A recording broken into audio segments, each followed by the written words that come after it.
the Underpowered Hour. On this week's show, Edmonton Land Rover theft solved, a tip-top tool tip all about broken fasteners and the best way to remove them, and we talk vintage Land Rover models, but not the ones you think. And now, here's the show.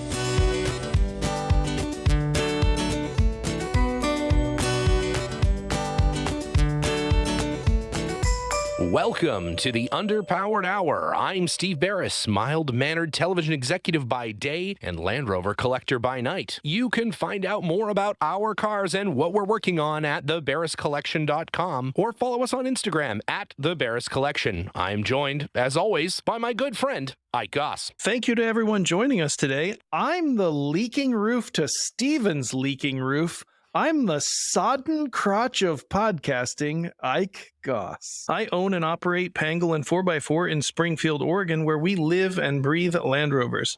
Check us out online on Facebook, Instagram at Pangolin 4x4. Let's get started. All right, Ike. Well, speaking of sodden crotches and wet roofs, the brand new Defender is now certified as a Defender. In that during the last big rainstorm we had here in Los Angeles, the roof started. Oh, no. Yeah, got a little leak around the grab handle above the driver's door. Mm-hmm. Little drip right down on your leg. Do the fasteners for that grab handle, do they pass all the way through the skin of the roof? Yeah, they come right out the roof. If you feel there's like a little bump, you're like, oh, that's what those are. Yeah, it's just covered with a small plastic clip that they've put on the outside of it. A little cover goes over there. Oh. And I don't know what it is because it only rained. It rained here for like 5 days, but the roof only dripped for like part of one day. Mm-hmm. So I don't know if some water got in somewhere it wasn't supposed to or something, but it isn't dripping anymore. So either it's just completely saturated and now it's just like a sponge getting more and more full, or the problem corrected itself. I don't know. But it's probably like a reservoir of water up in there, just like waiting to like slosh out as soon as you go around a particularly sharp corner. Can't wait. It's going to be great. It's going to be great. Well, the new the Discovery 5 that we had for a little while, its windshield leaked so much so, and this has happened to tons of people, that the dome light at the front of the windshield fills up with water, and you can actually see it's like a bubble level. You can see as you go around corners, it sort of sloshes in there. Put a little fish in there; it'd be adorable. It is, a little companion on long road trips. Tiny little aquarium in your Land Rover. It's really cute. Yeah, I always tell people that the most watertight Land Rover is the one with a soft top. The soft tops. So basically, if your roof is made of a tarp, that's way more watertight than an actual roof on a Land Rover. Let's be honest. At a certain every Land Rover during its life has a tarp for a roof, be it a metal roof or a soft top. At some point, a regular tarp just becomes a roof. So why not just start there? It makes sense. I think it makes sense. Yeah, we should do a tip-top tarp tip about Land Rover. Oh, we should. We should fabricate. Maybe we could work with our friends at Undercover Covers in the UK to make us one out of a Harbor Freight tarp. I think that'd be pretty sweet.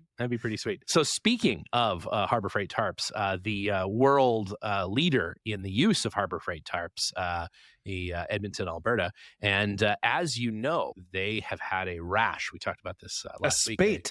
A spate, if you will, of Land Rover thefts. But you have a breaking news update on the Edmonton Land Rover theft. It's true. Yeah, the detectives have been hot on the trail of the Land Rover thieves, and just now they have apprehended the criminals. So they have stolen, I think, 7 Land Rover vehicles, newer Land Rover vehicles, using hacked key fobs to steal them. Yeah. And they caught these gentlemen.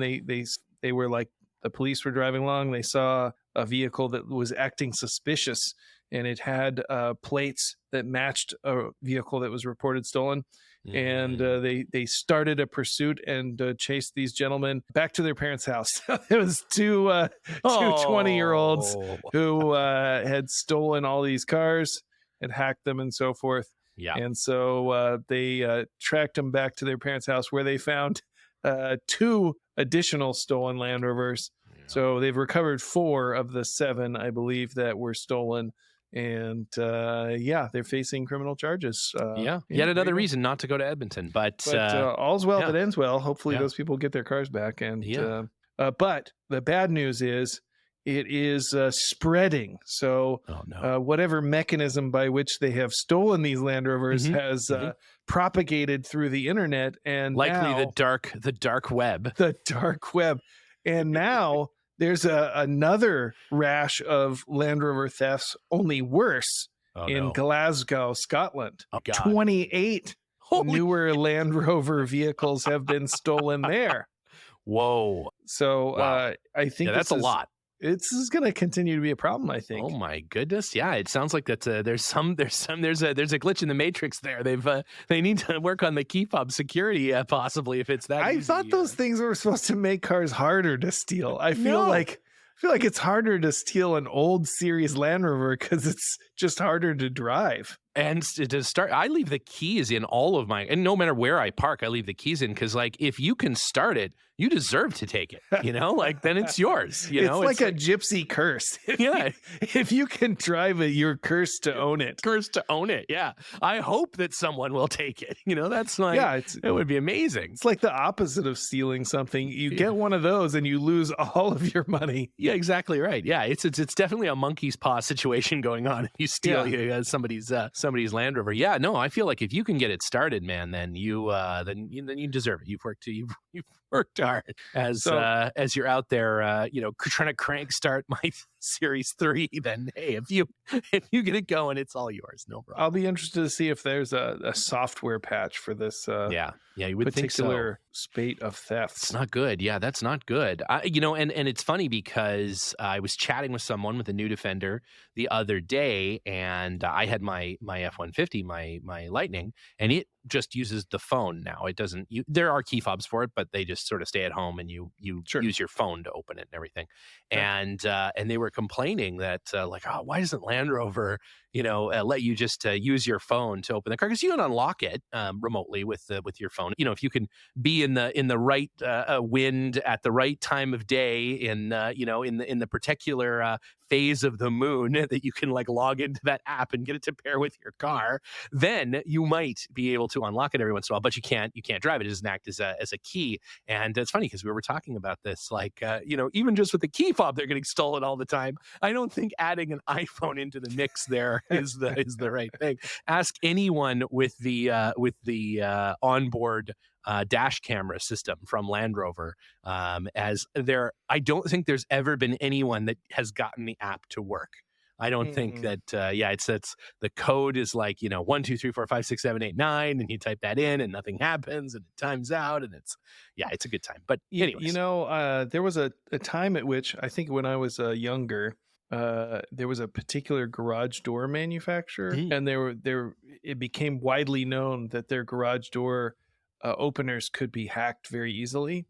And so thieves would just drive through neighborhoods and click the button and see whose garage door went up. I feel like that's what's happening with Land Rovers. These thieves are just driving along with fobs and just seeing which one beeps. Which Range Rover beeps. Yeah. Well, there you go. And that's why you should always be chaining your new Velar down to a parking curb whenever you stop, or park bench, garbage can, your bus shelter, whatever. You just wrap a quick chain around there, put a bike lock on it, and you're 100% safe. Speaking of fasteners and fastening things and removing fasteners, understand that you had a little bit of a saga related to some stuck fasteners recently. Well, as you know, Ike, anytime you offer to help someone on their car, there will be a bolt that will break on that car. It is 100% the case. I have, as you do, cars that are 70 plus years old. And actually have a surprisingly few number of broken bolts. But no matter the age of the car, if you offer to help someone quickly do something on their car, 100% chance that bolt is going to break and you're going to be there for the next couple of weeks. But we are undertaking, and by we I mean I'm watching Abigail replace the water pump in her 90s Miata, the flip up, the blinky light Miatas, and very adorable car. And she's a fairly competent mechanic, but like any of us, if you break a bolt, you're going to have a fun evening. So we've spent the better part of this afternoon trying to remove the rest of a bolt from the thermostat housing of that Miata. And man, I went through every option. So tell us a little bit about what is in your bolt removal quiver. Yeah, so we started with, so the bolt breaks off, okay? Sure. We were lucky because it turned then into just a stud. We still had bolt above the flange of the ceiling flange of the thermostat housing. So we had bolt sticking out, which is much, much easier than bolt flush, in my opinion. Okay. Little bit easier. So, first thing we did was we try, just can we get a little bit of penetrating oil, a little more penetrating oil on there, and a little bit of a vice grip. Can you just kind of clip it and just need to knock it loose? Is it so rusty that it just needs a little, it needs a little? And I like to go, I go a little back and forth. I never try to just, kind of go all the way out. I find that I like to go, I like to kind of go back and forth a little bit. Give it a wiggle. Give it a wiggle, just a little wiggle, right? See if you can work that penetrating oil in. Nothing. I mean, nothing at all. Like, it is like, there's no, Rock solid. It's like trying to move how your house off its foundation. It's not going anywhere. So, okay. So then introduce a little heat with, I got the little torch, I've got my little micro torch. Try a little bit of that. They use on like creme brulees and stuff? That's right. I got my creme brulee torch because it's a nice spot. You get a little piece of aluminum behind it. You hit it with a creme brulee torch, heat it up just a little bit, see if a little bit of heat. A little bit of heat did not do it. Next, inductive heater. So I don't know if you have the Bolt sweater, the inductive I've heater. seen these. I don't possess it, but I've seen these. Well, I'm going to get you one for your birthday. Birthday's coming up soon, and there might be an inductive heater in your future because, man, I'll tell you what, especially bolts in an aluminum block, it works super good. And it gets them. I mean, you can melt the bolt with the inductive heater. You can get it cherry red with this thing, and no open flame. Although if you've just used the penetrating oil and then you use the inductive heater on it, you will start the covering of the inductive heating wire on fire. I've heard. Certainly, I wouldn't have done that, but I know better now. To clean the bolts really good, then inductive heat it. Get it super hot. Try it again with a little bit of the just to move it with before we try to destroy the stud and put shavings everywhere and everything. Just try to work it out. Still nothing. Okay, so now we go to the stripped screw remover, stripped bolt remover, or stuck bolt remover, and drill out a little bit of the top of the bolt, and then put the left hand thread drill bit, left hand drill, and then the screw remover in there. Try to get that out. Which type of screw remover do you have? I have both the helical kind and the like the short throw sort of bitey kind. Like I've got I didn't try the one bitey kind. Is that a short throw bitey term? kind? It's a little tiny, like the little tiny guys and the really long guys. They're both kind of like left hand screws, right? But one has those like long, sort of long helical ones, and the other has the really short, sort of tight little threads. Tried both. Have you ever used the splined pin type? Oh, I don't know that. I don't know that I've ever have. Yeah, you drill a hole, and then you drive the spline pin into the fastener, and then you put a special hex nut that has a female spline on the inside over the spline pin, and then you turn it out with a wrench. Oh, I have not tried one of those. They work sometimes. Yeah. Anyway, not to interrupt you. Continue. I have the ones you can pound in, and they have a nut on the back of them, sort of, and you can get it that way. But this was just too small. It's a thermostat housing bolt, right? So it's little. It's like maybe a quarter 20 size is metric because it's on a Mazda, but it like quarter 20 size, not huge, right? You don't have a lot of meat to work with there. So tried some more heating, tried some of that, and then finally the nuclear option. Welding a nut to the top of the bolts and turning it out that way, which we did, and the bolt broke off. The weld broke off as it was so rusty, even after getting in there and mechanically cleaning it with a Dremel and getting in there. And so finally, then the sort of Hail Mary option, because I have to say, welding a bolt onto it or welding a nut onto it almost always works. Especially for like an engine stud stuck like that, I find that to be a pretty foolproof. That you get a good tack on it, and normally that does it.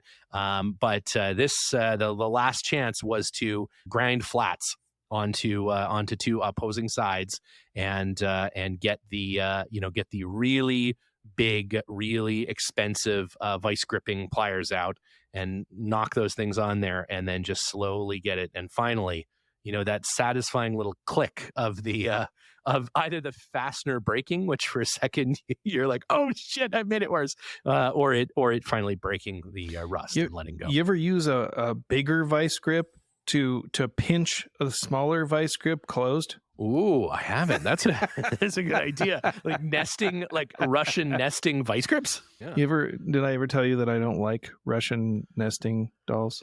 Why is that, Ike? Because they're full of themselves. Well, you have quite a bit of experience with oh man, with broken fasteners. I would say I've spent most of my adult life removing broken bolts. So at work, I working on old vehicles and old motorcycles, and especially old Land Rovers, I do a lot of casting repair. So things like exhaust manifolds, removing and replacing the studs in those, winches, a lot of those get abused, bolts get broken off, transmission and engine castings, inevitably there's one or more fasteners broken off, or the wrong fastener is threaded into a hole. And so there's a lot of things that we do to remove fasteners, to repair the threads that are in a casting. And maybe that's a topic for a separate discussion, on repairing threaded holes and threaded fittings and that sort of thing. So there's a number of different things that we use to fix these, and the first step is usually removing the broken fastener. So I've done virtually everything that you've described there. I don't possess an induction heater, but I typically do use one of two different torches. The MAP gas torch works great for a number of reasons. It's compact, it's pretty small, and you can heat up a fastener, and a lot of times heating it up a little bit is enough to get a fastener moving. And whenever there's somebody at the shop that's struggling with a broken bolt or something, I always say, have you heated it up? That's usually like the go-to. The first thing is to get it warm, get it moving. And it makes sense. You want to expand the material so that the mechanical between the fastener and the casting it breaks, and usually the goal is to expand those two materials at different rates. So if you can focus your heat on the fastener and then cool it down, and then focus your heat on the casting, usually you can get those things to expand at different rates, and sometimes that's enough to get the fastener loose. So breaking the rust, the bind between those things, that's one job. And then the other job is to loosen the fastener to turn it out. So sometimes you've got to get a way of turning the fastener, and then another way of getting it to loosen up. So the first job, the loosening of the fastener, getting it, and sometimes both of those things work together, right? You described a situation where you're heating it and then you're trying to get it to break free with the vice grips, and you're working it back and forth. So, that can work if you have enough stud or broken bolt sticking out. You can grasp a hold of it, and occasionally that works. But, most of the time when it's pretty stuck, that doesn't work. And so, we do all manner of things, everything from, striking the fastener with a hammer once it's hot to get it to shock the fastener, to move it a little bit. And if you can get it to break free a little bit, then you can start turning it, grinding a slot in a larger fastener and using an impact driver on that slot. Sometimes you can get away with that with a large fastener. Nice big fastener, big fastener. The screws in a window track, sometimes those break free, and you got to use a tiny little punch and kind of each direction, kind of back and forth, work it. And then you can grab a hold of it, or like you said, weld a nut to it. And you described that as the nuclear option. I would say there's an option beyond that. But, you mentioned that it's very difficult to get a bolt out that's broken flush or below the level of the surrounding casting. And that does make it difficult. We do some things like, if a fastener is broken down in a casting, we'll actually use a TIG welder to build up the fastener so that it's taller, right? So that it sticks up a little bit further. And then we'll TIG weld a nut to that broken fastener. Yeah. And that does two things. It heats the fastener in a concentrated way, and then it also gives you something to turn the fastener out. So it's kind of doing both of those jobs, breaking the fastener free, and then also giving you something to turn it out with. So that's another method that we use sometimes. And sometimes it takes more than one application of the heat, and it takes more than one nut. So sometimes we'll go through maybe even a dozen nuts. And, welding down in a casting is tricky because you don't want to weld the nut to the casting. You don't want to damage the threads in the casting. So oftentimes you're limited in the amount of surface area that you can use to attach that nut when you're welding. So the first few times, maybe the nut will break off. The amount of surface area that you have is not an ideal circumstance. You're welding in less than ideal circumstances. So that weld will break. But the continuous application of heat and then pressure with the turning, sometimes you can get those really, really stuck fasteners to move. I think the key is really patience. You have to look at this as like a geological process, right? You can do anything, give it enough pressure and time.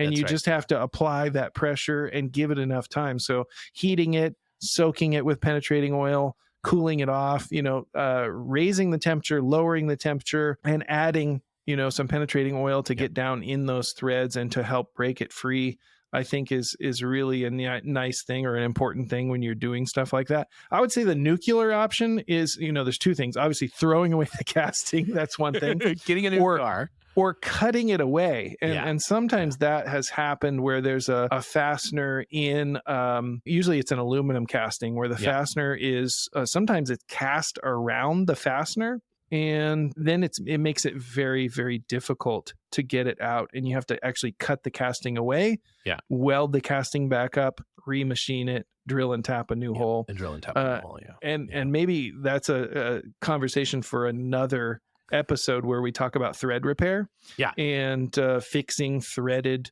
insert and adding inserts into castings. That would be a good topic for another day. But removing fasteners is its own skill, its own art, and people who are good at it are actually in pretty high demand. There's people who they do all day is repair castings and remove broken fasteners from them. There are some great YouTube channels. I'm trying to think of theirs. We'll put it in the show notes or on Instagram or something.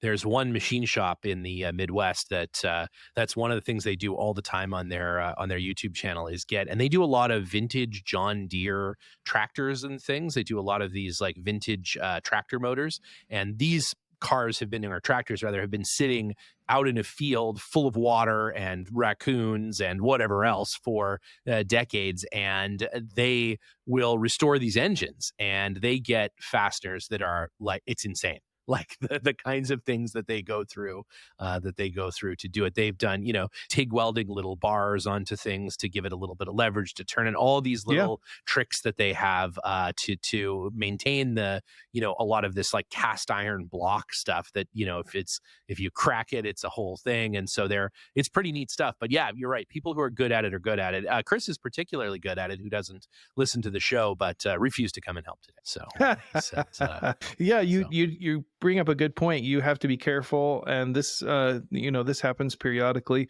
If you're working with cast iron especially, and you're heating it in a very concentrated manner, like right around a fastener, if you're not heating up the whole casting, you can heat that part of the casting at such an uneven rate that it cracks the casting.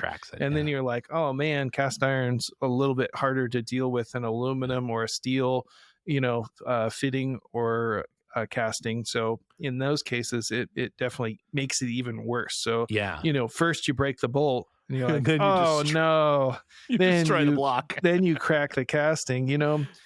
Anything can be fixed, even an engine block or whatever. You can stitch it or you can repair it, but it definitely complicates it, and the amount of labor that you pour into something starts to get exponentially bigger bigger and Is it bigger and still bigger. worth it? Yeah. Yeah, and Yeah. you're like 30 hours later, you're like, man, Yeah, this was just one bolt. I this is just one bolt. Yeah, and they, we'll find the name of that channel, but they do like the propane, like the roofing heaters, the Mhm. blowtorch flamethrower things, Mhm. onto the casting while they're doing that kind of machining and block extraction. And when they're welding on them, especially, they have the whole block heated with a couple of these propane torches to bring the heat level of the total heat sink of the casting way up so that they can weld on it. And they bake things in ovens to fix them and stuff, and like all Sure. kinds of, it's really neat. It's people who understand how to work with those types of materials like really well and do it all the time. They've got all these incredible tricks for like, oh yeah, well, you just bake that in an oven for 45 minutes and then you hang it upside down, spray it with bug spray, and start it on fire for 2 minutes and it pops right out. You're like, well, Yeah, of course yeah, it they does. they have like color sticks. It's like Yeah. a pen almost, but it's Mhm. actually like a resin or a chalk, and you mark your casting, and as you heat it, it changes color, and you can kind of get a sense of where your casting is at. Yeah. Especially if it's aluminum, it's really helpful because Yeah. aluminum doesn't change Doesn't color change like color. steel does. But yeah, there's a lot of different methods, and sometimes you got to get creative in a certain spot. It's very difficult. You got to weld some things together to get a tool to put some pressure on a fastener, or you've got to apply heat in a way that doesn't, burn something that's nearby, that sort of stuff. But it can be fun, but it also can be a real chore, especially if it's in an awkward spot under a car, up in some Yeah. recess of a compartment or whatever. But usually, if you're persuasive That's and right. persistent, And the two persistent. P's, Yeah. you're persuasive and persistent, you'll get the job You'll done. get the job done. Yeah, as I said to Abigail, all things eventually yield. It's just a matter of time. That's all. You just have to put in the hours to get some of that stuff done. But You do. well, bolt's out now successfully, and we'll Yay!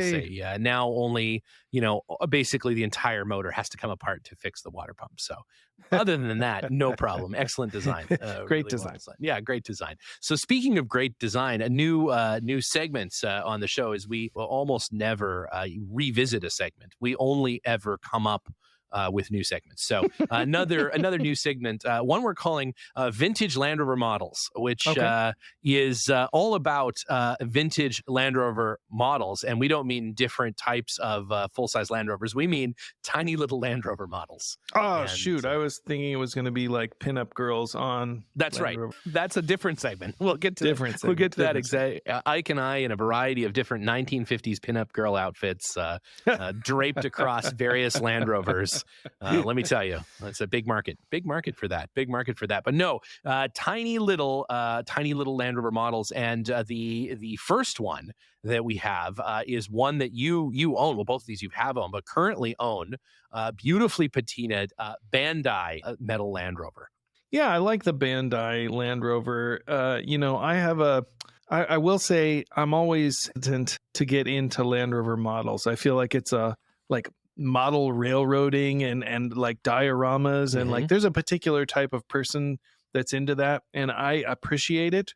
Like when you go to the Steam event and the guys are like, they have their like scale logging operation. Like I find it really interesting. Yeah. But also I don't want to have like a model train layout in my house. Like Nobody has that kind of space. Yeah. I wish I did. I enjoy visiting it. I love people that have them, and I appreciate that they put the work into it. But the thought of like, placing all those tiny trees, there's no way. But it's fun to look at. I end up with a lot of scale Land Rovers. People bring them to me. People tell me about them, and I have a hard time helping myself. So I do have a little bit of a collection of these things, and I do like them. But I particularly like the antique ones. I like old Land Rovers, but I like old Land Rover models. So the new models of old Land Rovers, I don't get that excited about them. But when they've got a little bit of age and a little bit of patina, they are pretty cool. And the Bandai one is one of these older ones, and I like it because it's a little bit larger scale.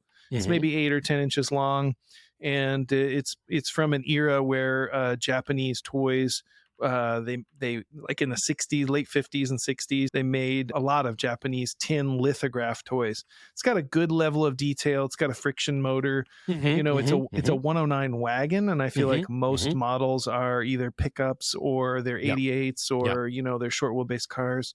So it's kind of unusual that it's a wagon, and like I said, it's that larger scale. If you look inside of it, it's got a really nice printed dash. Ooh. It's actually Mm-hmm. printed on the steel Mm. that they fold in there, and it kind of has just a pleasing color to it. It's like a nice 1960s blue color. I feel like a Mm-hmm. lot of Yep. the later ones that were made in the 70s and 80s, they got stickers all over them. They're Yeah. like Oh, yeah. Safari. Yeah. They're Got a little plastic tiger stuck to the roof or something. all kinds Yeah. of Oh, yeah. wacky Yeah. stuff Yeah. to You sell got them all to that kids, shit. right? Yeah. Yeah. And this is kind of a little more plain, a little more basic looking, but man, it's got little tiny Dunlop T29 Mm-hmm. track grip tires, and Mm-hmm. it's got a lot of neat little endearing features. So it's a cool model, and they've gotten kind of expensive. I haven't Yeah. looked at them in a long time, but they're probably a few $100, something like that.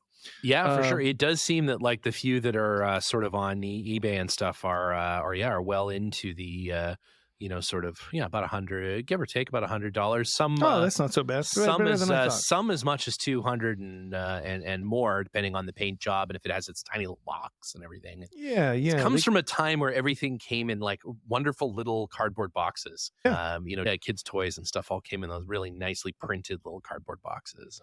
Most of them, I think, are like a blue color or a red color. Yeah, a lot of red. Yeah, I've seen a lot of red. Yeah, yeah, they're kind of they're nice. They look nice. They display nice. Like it looks nice on a shelf. It's not like it's not a real tacky model. It's classy. Yeah, it's real classy. It's real classy. It's cool. Yeah, it It's is. It cool. is. They're all really cool, and it's that's sort of the precursor to sort of the modern models like Almost Real and some of those that make just really exceptional Land Rover. We'll have to talk about that in a Yeah, in an it was a toy, and it's not a model. It's not supposed to be like totally 100% scale accurate. So if you're into that, it's not that, but it's clearly a Land Rover. It's a good likeness of a Land Rover, and it's got some neat features. And within the pressed tin toy medium, it's quite a good one. And speaking of good ones, there's another one that I like. It's made by a famous tin toy manufacturer, the Marx company. Yes, And famously started by Groucho Marx. He was a big fan of the tin toys, I believe. So Marx made an absolute ton of tin toys. Yeah. From the 30s, I think, all the way through the 70s, maybe. Mm-hmm. Mm-hmm. And they made a lot of really neat toys, construction equipment, all these sorts of things. But at one time, they made a Land Rover model, and the Land Rover toy is a remote control Series 1 short wheelbase soft top.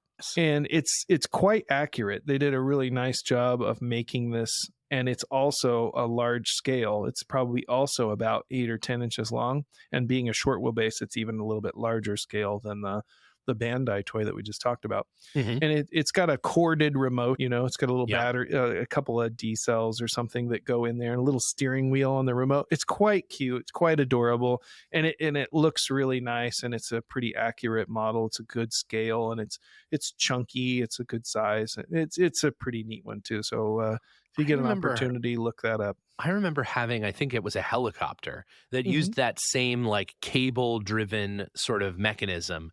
And same thing. You had the little corded remote sort of a thing that would just spin a cable, and that would cause the rotor to turn or anything. So they're very cool. I mean, they are really neat, and it's a neat model. There's a company, reminds me, in the UK. In fact, this was in the Ottawa Valley newsletter, Ottawa Valley Land Rover Club newsletter this past, I think the January newsletter, about I guess there's a 1/6 scale tank replica company in the UK.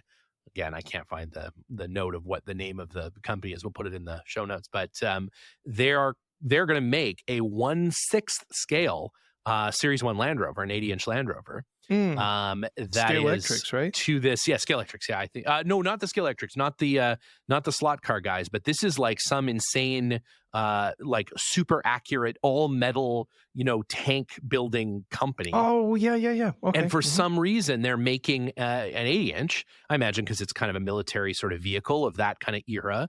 And it can be yours for 1,600 pounds. 1,600 pounds for that kit. So that's a big spend, it's hefty. That's a big boy. I'm always tempted to put that kind of money into like my actual real car. An actual Land Rover. Yes. But like a lot of people, they live in that city or whatever, and they like Land Rovers, and they want they don't have room for an actual car, so they have a model, and that's enough. A cool model. Yeah, a good friend of the family up in Canada who has a beautiful TD5 Defender, because you can easily have them there. He built for his little guy one of the Toylander Series 1 cars, a little 80-inch replica. And first of all, it's way nicer than my actual 80-inch. And I guarantee you he spent more time building it than you would if you had just got an 80-inch and restored it. But it wouldn't be miniature and adorable. So, it's miniature, yes, but not that miniature. There's a fellow that lives in town here, and he actually used to work for British Leland in San Francisco, I believe. And his name, I believe, is John Witter, and his house is a museum to model cars. Oh, so cool! Yeah, the surface.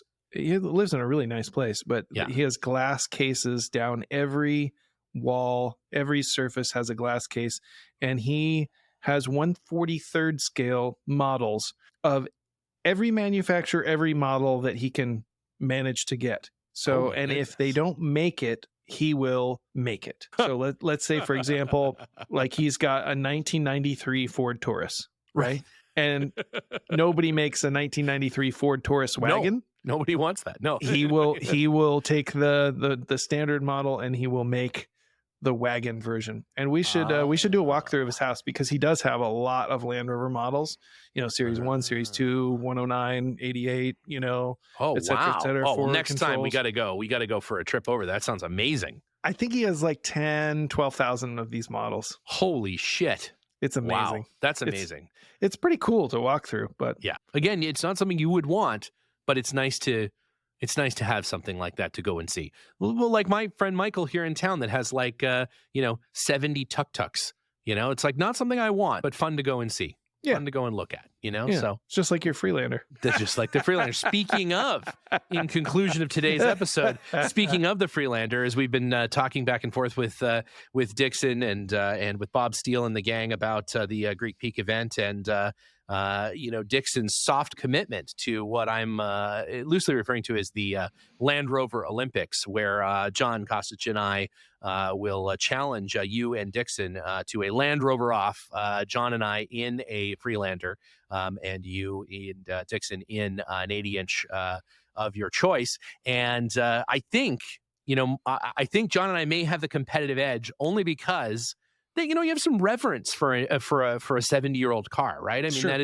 it's an antique. It is expensive to find parts for. Mm-hmm. They're very rare, and shouldn't be abused. On the other hand, a Freelander, I care nothing about at all, and I'm willing to do things to that Freelander to win that competition that I just don't think you and Dixon can get there. So I think it's going to give us the edge. I think that I have a competitive advantage, because this is occurring in New York, right? Yeah. Right. So assumably Dixon would be bringing his 80-inch. I would assume so. I would say that there's nothing more capable than a borrowed vehicle. That's touche. Good point. This is a good point. Well, you'll just have to stay tuned to see what, as John and Dixon were talking about, and Harold on their show this past week, that we are welding up a tow bar to the Freelander so that Ike can tow it to Greek Peak with an 80-inch, because that's far more reliable than trying to drive the Freelander there. It's a better chance it'll get there. I think it's a better chance of getting there. So, well, stay tuned for more news on that as we decide, we get situated, and we figure out what events we'll be at this year and all of that. But with that, as always, it has been a slice. Please go and check out all of the fantastic YouTube and Instagram content that the Ministry of Editorial, Liza, is churning out at a staggering rate. Some really fun stuff with Linus and the Winch Wednesday video that we shot a couple weeks ago. That was super fun, and more winch content, vintage winch content coming out, and possibly some wench content. It all depends, Just you're going to have to tune in and find out. But at that, all is well, and we hope that Dixon's transition into freedom after his brief incarceration there in the Ontario State Pen is that's all going well and getting ready for Greek Peak, and we'll talk to you next week. All right, see you on the trail.